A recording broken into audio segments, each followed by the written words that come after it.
Thanks for the support as a channel member, Comrift. Little friendly reminder, folks, that we're about halfway through the sales window for the Bourne replica shirts. Response so far has been fantastic, so big thanks to everybody who's ordered one so far. But as I mentioned when they first went on sale, there's no guarantees we'll ever do another run. Fingers crossed, we've already sold enough that we probably will, but I can't guarantee it. So if you want to be absolutely sure of getting a Bourne shirt, you have to order by Sunday the 8th of March, obviously 2020 if you're watching this in the future.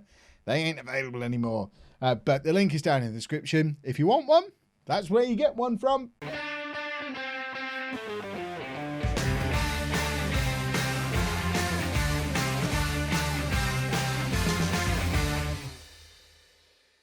Hello and welcome to part 24 of Bourne Again. I'm Kevin. Coming up on today's episode, we have a home game against Southport in the league and also an FA trophy game, or a fat game, again, which after how I've eaten over the last weekend seems about right.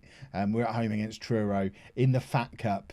And we've sold Sati for a club record fee. Look at the state of that month. That's the cup run and Sati leaving have made us a profit. Is that profit or balance? I think that might be balance actually. But it's taken our balance from basically zero to £620,000 in a month. We obviously had the cup runs, but Sati has gone to play in the Football League and he's gone for big money. He's gone to Sheffield Wednesday, 170,000 up front, raising to 250,000 in the future. He's got a 40% sell on, as you can see, capped at under 19 levels for Italy. That was before he signed for us. That's when he was still on the books at Man United. But I'm sure Sheffield Wednesday think they've got a bit of a gem there. And if he doesn't work out for them, he only cost them 170 grand and we'll take him back at some point in the future. But for a player who wasn't necessarily my first choice on that right hand side, for us to get that kind of fee for him this season as well, when the money is just rolling in, it is making an incredible difference to the club finances, which is awesome. Outside of that, form has been okay. As you can see, we've had a few good results and a few iffy results, but importantly, 33 games into the season, we're still top of the league, 69 points. We are only 3 points ahead of South Shields, who are the team behind us, and they've got a game in hand and a better goal difference. So we're precariously perched atop the league, but I'd rather have the points than the game in hand, as cliches no doubt go. So hopefully they'll lose their game in hand and we'll go on to secure automatic promotion at the third time of asking, because I don't know about you, but I can't cope with the playoffs again this season. And no matter how much money we make from cup runs and selling players, if we have to do a fourth year in the National League North, I'm going to be very, very, very upset. So hopefully we win again today. And this is the team we're putting out there for the Southport game. We've got Griffin in goal, a back four of Adebisi, Morrison, Randall and White, Buchanan at the base of the midfield, Mariah Welsh and Mundell ahead of him, and then Ford, Plange and Gibson are our front three. Let's get into the game. Let's hopefully score loads of goals, win a football match, and everyone goes home happy. That's the goal here. That's all we're not asking for a lot. We just want happiness out of our football match. See, that's the worry. We're ninth for the form standings, and that's something we do need to turn around. We can potentially lose our lead in the table if we lose today, so I'm expecting you to deliver a win. I want to assertively do that. And that has actually motivated them more than any team talk I've done, other than the good old underdog ones that always seem to work. But that one aside, that's probably the best team talk I've done in any match for a long time. I found the key. I think they're as frustrated as I am that we're still in this division, although most of them, in fact, I don't... What has he just done there? Has Gibson just given away a penalty? Oh, what an idiot. Oh, what's he done there? Griffin, do your thing. For goodness sake. We're 1-0 down at home. We're going to immediately go positive because we're better than this lot. They're 20th on the form table. Where are they in the league? Oh, I don't understand. How are we so inconsistent? We beat was it one or two championship teams? We're a good football team. But we've won like one of our last 5 games in the league. We're going attacking now. I'm getting very frustrated. Let's have 10 minutes of passion. We might bring Randall on and have a second striker. I say might. I'm definitely doing that at half time because I am furious with this. Where's your passion? I don't want 10 minutes of it. I want 45 minutes of it. Everybody's fired up. We're taking off Buchanan to bring on Randall. We're going old school. We've got Randall as a poacher, Planger pressing forward, wingers either side of him. We probably don't want Mundell on an attacking instruction in midfield in these circumstances. We might drop him all the way back to there. But that's what we're doing for this second half. We want to win a football match. Perhaps the 4-2-4 is finally going to fully return. It would appear they're looking for underlaps into central areas. Well, they would be because we've got 2 men in our midfield. They've got 4. I fully expect them to try and exploit that. That happened when we used this system in this league before. But South Shields are now ahead of us in the league with a game in hand. They've now got everything. We said we were happy with the position and not the game in hand. We can't give them the position and the game in hand. We may as well just give up and accept it's playoffs again. And we know we're a bunch of bottle jobs in the playoffs because we've proven it 2 years in a row now. Griffin collects from the corner, but he needs to run it down the other end of the pitch and score a goal with it. Instead, he kicks it a long way. I think he's looking for Plange. Clearly, it got nowhere near him because the highlight just ended without the ball even landing. Just kicked it in the air. That's all you're getting. That's enough of a highlight for you. Mundell's going to come off for Brown. Adebisi's going to come off for Agintus. And what are we going to do? I'm going to demand more because I cannot understand how we're suddenly not very good at football. Gibson with the cross. Ford is there and it's just over from the header from Ford. It's not even as if we've played really well and got FM'd in this game. We're not playing very well. We're behind for possession, which is understandable considering the midfield we've got out there. But they've created more chances. They've had more shots on target. We're just not playing very well. We've got 2 strikers. There's a cross there into the 6-yard box, and neither of our strikers are anywhere near it. They've become big-time Charlies. They just want to play in the Championship with Sati, their old buddy, and all these teams that are playing in the FA Cup. Randall's in here, and it's disallowed. Can we not just get something go our way? I don't even want to look to see if it was. As far as I'm concerned, the narrative is that wasn't offside and we were robbed. I don't want to see a replay and potentially be proven wrong. Plange with a terrible ball forward there. It was just aimlessly kicked forward to nobody. White now. I mean, it was similarly aimless, but at least Randall managed to get the flick on. But we just get creative. We've got to try something. White's just let that go over his head. He knew the player was there. He turned around, looked at him and just let him go. At least Randall, the 2 Randalls are the only 2 who are trying. We want a team of Randalls, not just the Randall twins. Brown plays it across to Morrison. Morrison lumps it forward to Plange. Brings it down nicely on his chest. Plays the ball into Randall. Randall is through on goal here and it's saved. Best chance of the game for us though. Falls to Randall, and you would put your house on him scoring it because he's that good in front of goal. Mariah Welsh just lumps it forward for Randall to chase. He has nobody supporting him. He's got to do this all on his own, and he couldn't because by the time he got there, he was shattered, and just all he could do was keep the ball in, and they cleared it. He's trying hard though. I want a group of tryhards, not these wallies who. Oh, it's not the FA Cup. I'm not interested. I'm not going to play well in the league. I like being the underdogs. We get on Match of the Day when we're in the Conference North, and then if we're on Match of the Day, I can get sold to Sheffield Wednesday for £250,000 like my mate did. I don't want to play in the conference. We might not get on the telly then. Then I can't buy a 4x4. Randall hits the inside of the post and surely this time does apply the finish. An open goal. If he'd have missed that, he'd have been walking home. I mean, it's a home game. He probably walks home anyway, but still.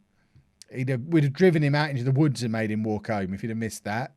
There are woods in Bourne, incidentally. You should Google it. They're not very big and they're comfortable walking distance from the ground. But maybe he's never been there, so he wouldn't know that. That does put us back to the top of the league, but only by a point, and South Shields still have a game in hand. So I guess, similar to what I said before, I'd rather have the position than the game in hand. I would have rather won that football match. That was painful. And now we get to go and play in the Fat Cup. So a couple of changes then for the Fat Cup game against Truro. Just trying to avoid some of this frustration. So Williams comes in on the right-hand side. Gibson moving over to the left. And I'm very tempted to switch him back to be the inside forward that he did so effectively last year. Although, in fact, inverted winger with Garrett as an attacking wing-back pushing beyond him, who's the other change, seems to work for me. Let's get that team submitted, and hopefully Gibson being out in his danger area he'll support Plange more. He'll get in front of goal himself more, and Williams might just be a better provider for Plange than Gibson was from that side in the previous game. That's what I'm hoping for anyway. Otherwise, we'll just try and loan Sarti back, which, I mean, it's an option, maybe. I don't know. When Plange first went to Reading all those years ago, he got a game almost immediately. Sarti hasn't had a game for Sheffield Wednesday yet, so presumably that puts him further down their pecking order than Plange was at Reading. And we know Plange spent another 3 years there and never played again. So the possibility to loan Sarti might very well be there, and we should probably look into it. If we don't, I mean, this might be the answer. This front three is one we've rarely used. If this works, we don't need Sarti anymore, because one of the reasons I was so happy to let him go is because I want to give Williams room to prove he's as good as everyone thought he was going to be. Pre-season prediction was for him to be the best player in the division. That wasn't my prediction. That was the game told me he's going to be one of the top players in the National League North this year, and he's absolutely not lived up to it yet. But getting Sarti out of his way might be exactly what he needs. What has gone on with the order of these players? I'm pretty sure Buchanan's not playing up front with Plange, but according to that, apparently he is. Aggressive, not happy. We're going to go positive again. And I'm very close to bringing Randall. I mean, Randall's probably feeling a little bit hard done by for not being on the pitch. Gibson not playing very well at all. We could potentially stick Mariah Welsh out there and bring Randall on for Gibson just to... It's harsh on Buchanan to take him off every time I want to bring on a second striker if he's not played particularly poorly. But then he was only ever signed to be my backup in that role anyway. It was the injury to de Havilland that has led to Buchanan playing so many games, and I do suspect he maybe isn't very good, as we've seen quite regularly throughout this season. So we might very well be going back to the 4-2-4 before too long. And I think that's both in terms of starting future games and probably for the rest of this game, especially if they score here. See, Buchanan's just let him skip past him. He's supposed to be there to protect the back four. He's just let that player skip past him and then attack at that back four that he's supposed to be protecting. Not really good enough. Right. What are we going to do? We're going to take Buchanan off and bring Randall on. I know I said I wasn't going to do that, but then I just watched his attempt at defending and decided, what have we got to lose by taking him off the pitch? We're going to stick Mundell back there again like we did in the last game. Gibson isn't playing very well. We could bring Ford on for Gibson and just stick him out there as a proper winger. Ford's had a good season so far, so I don't think we need to punish Ford too much for our recent form, because he's one of our top scorers, just like Gibson is. It's just nobody's really playing well at the moment. They're all as bad as each other. They're all going through a bit of a rough patch at the same time. Perhaps Sarti was the glue that held everything together, and now he's gone, we've fallen apart. Randall couldn't get hold of the ball there. I didn't actually look what league Truro were in before the game. It could be that they're from the division above, in which case this is a very good performance. I suspect they're not. I don't think Truro are in the Conference National in real life, are they? Let me know down in the comments. I'm probably wrong. I often am about these kind of things. Plange looking to play Randall in. This is why I like having a partner for Plange, because he does do a good job of picking those balls over the top. And he's also caused a red card there by drawing the tackle from their opponent, from the opposing player. Randall with the free kick. It eventually ends up with Morrison. Randall's really the man I would have liked in the area for that, though. And Morrison's now out on the wing trying to work out how to do a cross. He managed to do one. It wasn't a great one, but Mundell has picked up the scraps. And hopefully this has given the attacking players time to get back into their proper positions again. But it doesn't matter if they did, because White gave the ball away. And now there's a counter-attack for Truro, but Mundell's there to intercept. He does a very good job of it. He's got options ahead of him. He finds Randall in space. Randall is in, and it's just wide from Randall. Again, showing that although he always looks dangerous, he's not quite in goal-scoring form at the moment. He needed an absolute tap-in that last game to get on the score sheet.